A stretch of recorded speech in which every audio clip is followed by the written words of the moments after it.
Assalamualaikum warahmatullahi wabarakatuh. Hai semuanya, balik lagi sama aku Ica Putri di channel Ica Putri Official. Nah teman-teman semuanya, gimana nih kabar kalian semua? Mudah-mudahan kalian semua sehat-sehat terus ya. Di video kali ini Ica bakalan mereaction lagi video tentang politik dan juga video-video viral yang lainnya. Oh ya, teman-teman tahu gak sih, partai-partai yang tadinya menjelekan Pak Prabowo dan Mas Gibran saat menjadi calon presiden 2024, kini mereka malah berlomba-lomba untuk mencari perhatian Pak Prabowo dan Mas Gibran agar bisa bergabung dengan Pak Prabowo dan Mas Gibran. Contohnya seperti PKB, PKS, dan Nasdem. Sampai-sampai Rafli Harun marah-marah loh guys. Oke, teman-teman, tanpa basa-basi lagi, kita langsung aja tonton video pertama. Video ini adalah video tentang janji-janji Caimin dulu dalam podcastnya Deddy Corbuzier. Lucu banget loh guys.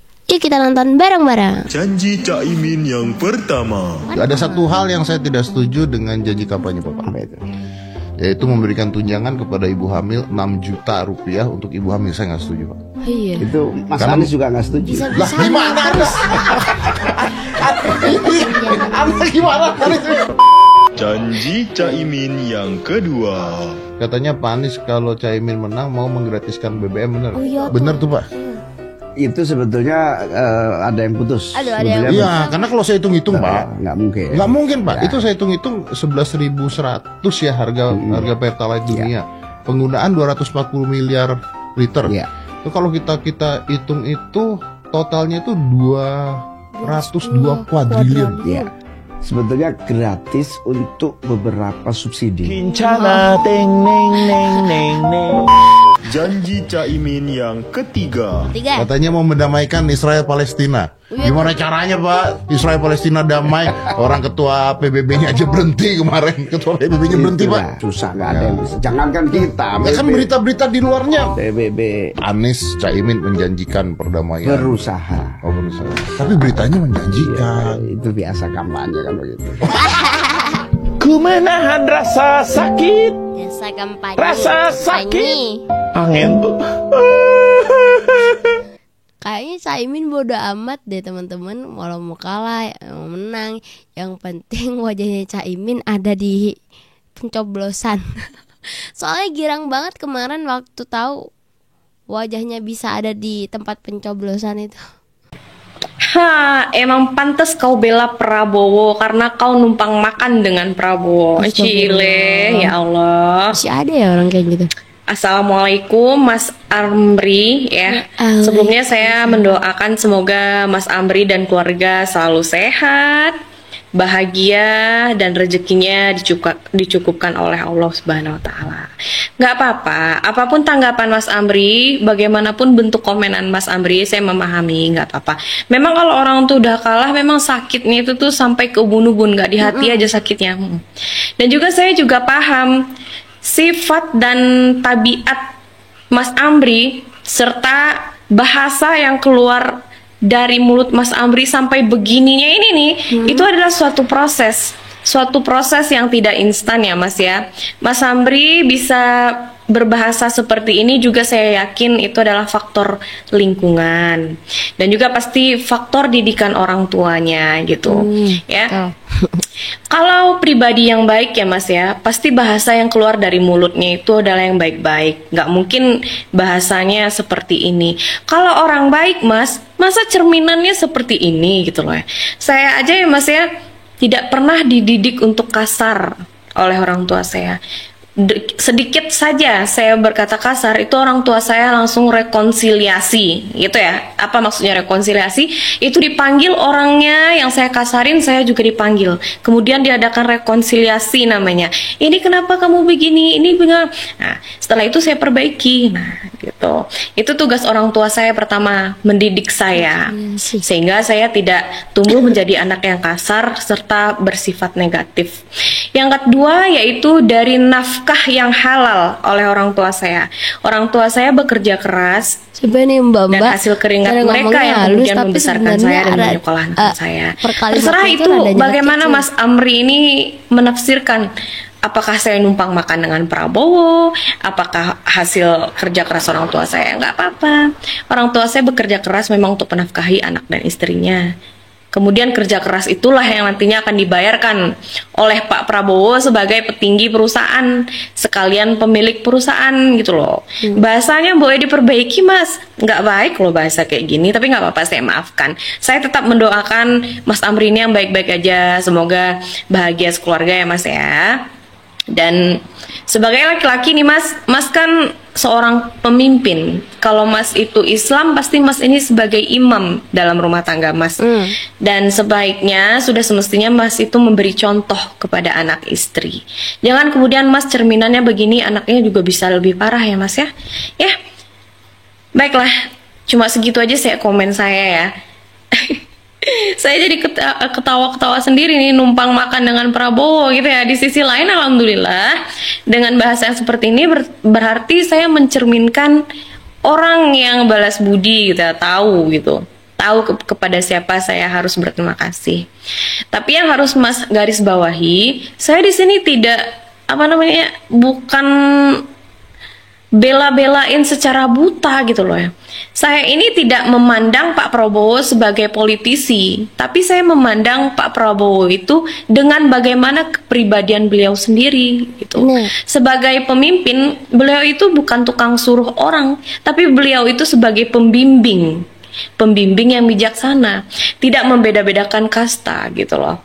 Jadi kami itu bawaannya dengan beliau itu satu keluarga gitu, bukan antara karyawan dan beliau itu atasan, tidak, tapi kami itu merasa keluarga gitu.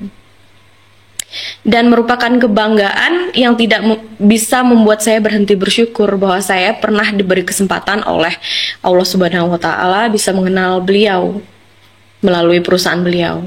Itulah mengapa saya kagum. Ya Mas ya? Saran saya banyak-banyak nyebut, banyak-banyak minta ampun sama Allah, karena kita nggak tahu umurnya sampai kapan gitu. Bisa jadi sehabis menghujat saya seperti ini, Mas langsung dipanggil nih ya sama Allah.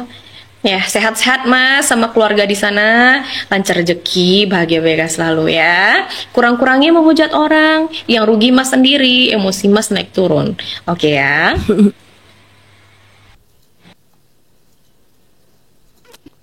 Niatnya mau bikin video lagi nyantai sore-sore dan gue sadar kalau kursinya jebol. Mau gue akan pasti duduk tapi gue tahan pakai paha biar gak jatuh malah. Tapi malah kenapa? Terus gimana tuh caranya? Cara berdirinya?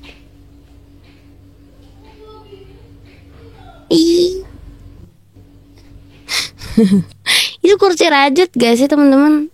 Kayak kursinya emang udah rusak tuh, lihat kalau di sana ya robek-robek. Terus gimana tuh caranya buat ngelepasinnya? Tentang PKS gabung koalisi.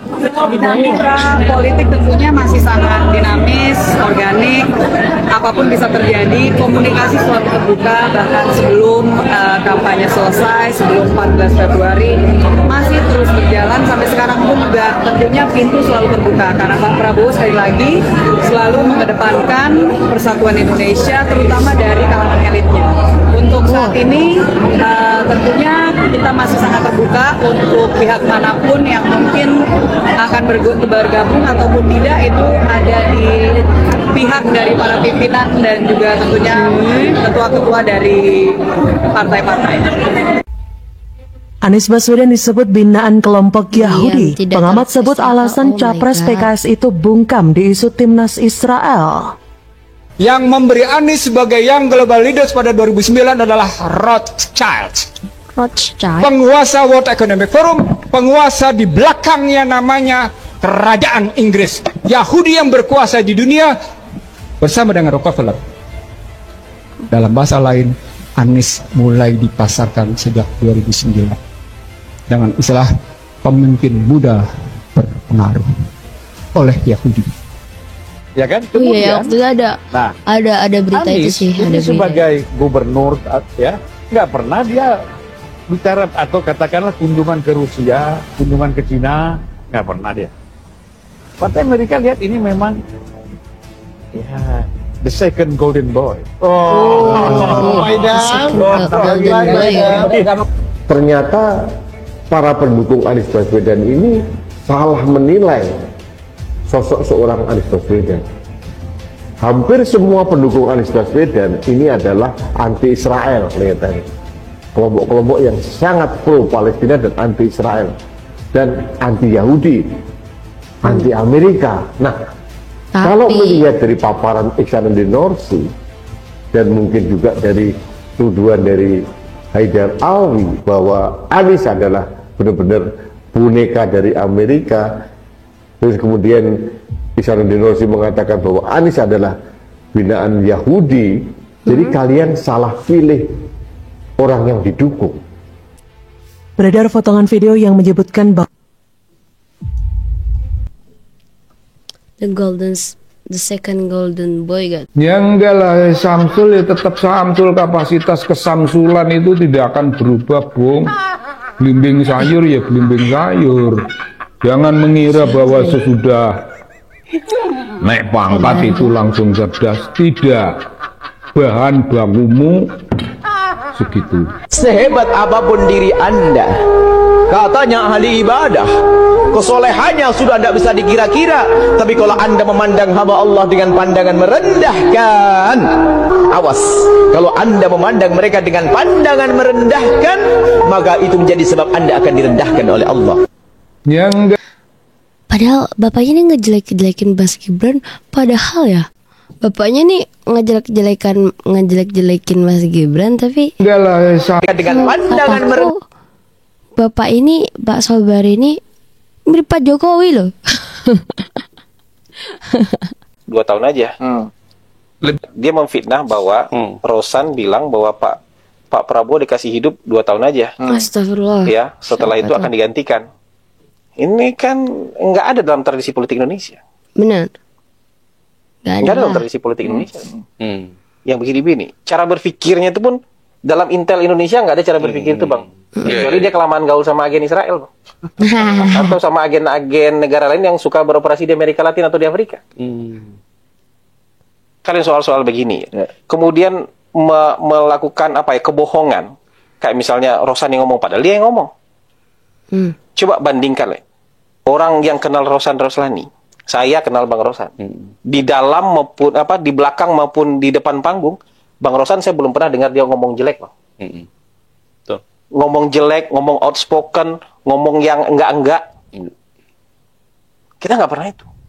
Tapi setiap hari kita melihat Koni tampil di media, di televisi, di podcast, ngomong yang enggak-enggak, ngomong konspirasi, jelek-jelekin orang, ya, ngomong-ngomong yang ya kira-kira semacam kayak gitu-gitulah, spionase, sensasional. Jadi yang lebih mungkin mengucapkan itu dalam pertemuan itu bukan Rosan Roslani, tapi Koni lah. Yang ucapan dia kemudian dia berhalusinasi itu jadi ucapannya Rosan Roslani. Ini bagus diselesaikan di pengadilan nih, karena ada 2 saksi lain. Ada Mr. Y, ada Mr. AR nih. Oh iya. Kalau bahasanya Koni Mr. X. Iya, Mr. X ini orang dekatnya Prabowo. Tanpa orang dekatnya Prabowo ini pun Rosan nggak mungkin bicara kayak gitu, apalagi ada orang dekatnya. Bunuh diri dong. Ada orang dekatnya Prabowo. Ada orang dekatnya Pak Prabowo. Logikanya bagaimana? Orang dekat banget dan orang lama sih itu si X itu. Logikanya bagaimana? Dan itu bukan Rosan yang minta ketemu sama dia, tapi Mr. Y, ya, yang minta bilang, Ibu Koni udah mau dukung 02, ketemu dong sama ketua. Dan di sana dia minta 2 wamen. Kalau nggak wamen lu, dia minta wamenhan. Ini urusan ini job seeker ini. Job seeker ini. Jadi itu sesuatu hal yang nggak mungkin dipenuhi oleh Bang Rosan dah gitu. Dari situ aja udah ketahuan dia nggak ngerti politik kok. Kalau minta itu bukan sama ketua tim sukses. Kemudian misalnya ada yang bilang Pak Jokowi sombong, kalian hebat kalau bisa ngalahin saya. Buat saya ya, Bang Kodari juga, mungkin Mas Hal juga yang pernah ketemu Pak Jokowi. Pernah nggak kita ketemu berdua Pak Jokowi sombong?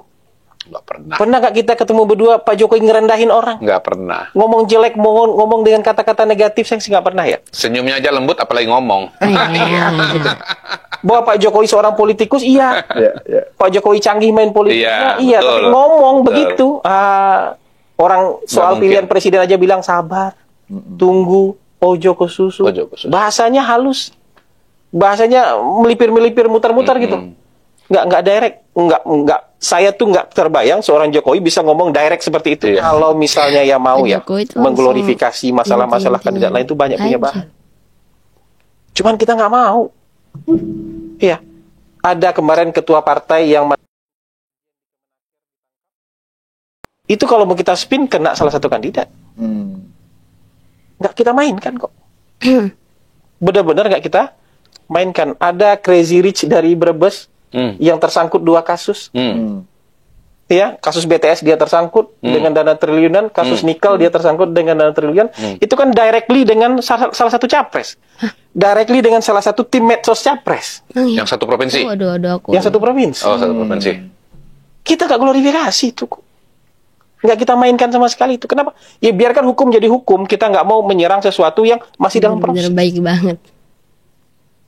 Ini tanggal 29 atau tanggal 30 Desember ada salah satu cawapres berdelapan mereka dengan timnya dengan satu partai dengan covernya Middle East Committee for Gaza and Global Humanitarian. Covernya itu ketemu dengan Eli Farzad Hazan, duta besar Israel di Singapura. Kita punya foto paspornya. Nggak kita glorifikasi. Yang ketemu siapa? Gini, kalau untuk Gaza dia ketemunya, untuk Palestina pasti dia beritakan. Calon nih. Calon. Ketemu dengan dubes Israel untuk Singapura. Udah tahu ya siapa. Ilai siapa tadi? Iya, itulah Ilai Hazan. Ya, udah kasih tahu. Kalau misalnya itu untuk Palestina pasti dia beritakan. Kalau dia nggak beritakan, berarti ngomong yang soal lain. Dia memfitnah bahwa Rosan bilang bahwa benar kalau misalnya ketemu dubes Amerika buat Palestina pasti diberitain lah, namanya juga mencari suara. Kalau misalnya calon ya, bukan misalnya lagi emang calon kan yang nemuin. Tapi kalau nggak diberitakan sama sekali berarti benar kok ada omongan lain, berarti benar. Oke, mungkin aku sampai sini dulu teman-teman semuanya. Assalamualaikum warahmatullahi wabarakatuh. Bye.